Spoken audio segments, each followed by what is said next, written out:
in again. Prince, welcome. Thank you, Elton. I hope you're fine. Quite some busy time in the office. Yes. So first, walk us through how these individuals were arrested, because I remember that you spoke about two different sets of individuals. Yes. So let's separate them. Okay. Today's event, which resulted in the confiscation of gold and money, who are involved in this particular arrest? Okay, so today's event, talk about those involved. Okay.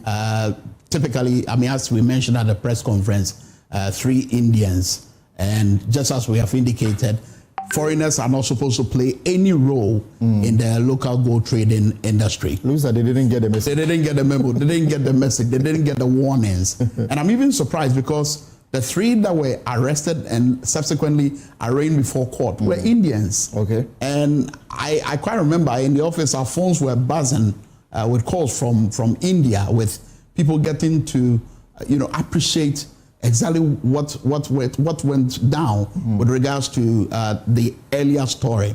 So just as I indicated at the press conference, I was a bit taken aback that they didn't heed to that warning, but decided to embark on this illicit activity leading to their arrest. So the 3 were arrested because they were playing that role, that no-go role within the local gold trading industry. And then just as we indicated, unlike the first ones, they will be arraigned before court, and then the processes will start.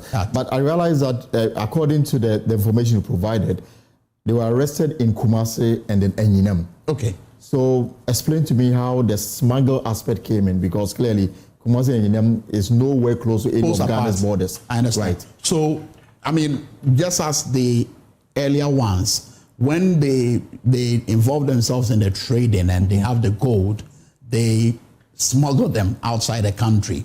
So their trading activities occur in these 2 areas, Kumasi and Enyinam.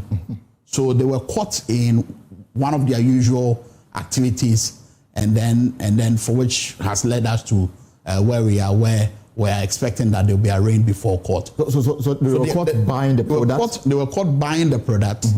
And that is illegal. Upon interrogation, yes, they are not supposed to buy or even sell as foreigners.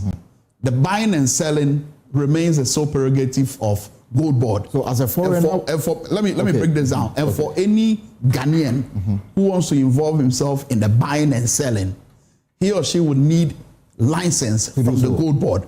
But for a foreigner who wants to buy gold from Ghana, he would have to work through Gold Board in taking the gold from Ghana. He cannot buy directly from the main source. Yeah, as in the miner, the miner. Being a miner, or even someone who suggests that he's a buyer or a seller. You cannot buy from. And in this case, this is what happened. Exactly. They were buying from a miner. They were buying which is against the law. They were buying from a miner, which is against the law. If you look at the law, the Gold Board Act 1140, sections 48 and 64 has a lot of explanation with regards to what happens to anyone when he or she is caught engaged in such an act.